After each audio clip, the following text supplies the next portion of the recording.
We're going to talk about Abigail in 1 Samuel 25. She is a foreshadowing of Jesus and how he deals with us, the sinner. Abigail is a truly amazing, beautiful, intelligent woman according to the Bible. Unfortunately, she was married to a sorry, good-for-nothing man named Nabal. He was a homesteader who made his living raising sheep. The Bible describes him as surly and mean in his dealings. David, before he was king, and his band of renegades had been hanging out in the wilderness, hiding from King Saul, who was trying to kill him. They encountered Nabal's flocks and shepherds. Now, since they were an army of fighting men camping out in the wilderness with nothing to do, they decided to keep their skills sharp by guarding Nabal's sheep from marauders.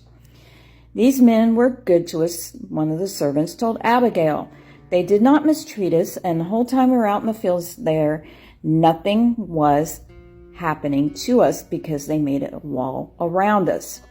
When shearing time came, David sent a messenger to Nabal, asking if he'd send over a few legs of lamb in gratitude for their protection. Nabal sent David's messengers packing, hurling insults at them. The Bible doesn't record what Nabal said, but David was enraged. He said, "It's been useless all my watching over this fellow's property in the desert so that nothing of his was missing, and he paid me back evil for good. So may God deal with David ever so severely if by morning I leave one male of all who belong to him." So they prepared to destroy Nabal and his household. But Abigail shines here. She thought quickly and resourceful. She piled bread, meat, raisin cakes onto a donkey and headed out to meet David. When she saw him, she dismounted and bowed her face to the ground. Falling at his feet, she said, "Lord, let the blame be on me alone. Please let your servant speak to you. Hear what your servant has said. May my Lord pay no attention to that wicked man Nabal. He is just like his name. His name is Fool, and folly goes with him. But from me, your servant, I did not see men or my master sent." She affirmed David's calling as future king and begged his forgiveness. David accepted her eloquent and humble plea and received the food she brought. 10 days later, God struck Nabal dead. When David heard of Nabal's demise, he wasted no time and promptly asked Abigail to marry him. And she did, immediately. Abigail is a type of Christ. She comes riding on a donkey, presents offering from Nabal's trespass as sin offering.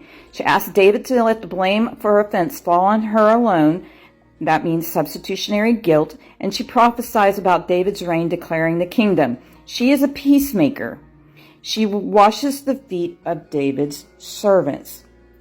Abigail became a type of Christ.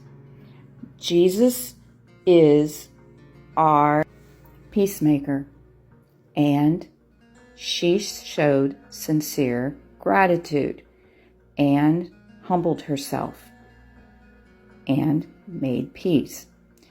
We can learn that Jesus is throughout the Old Testament, just as he is in the New. Love you all.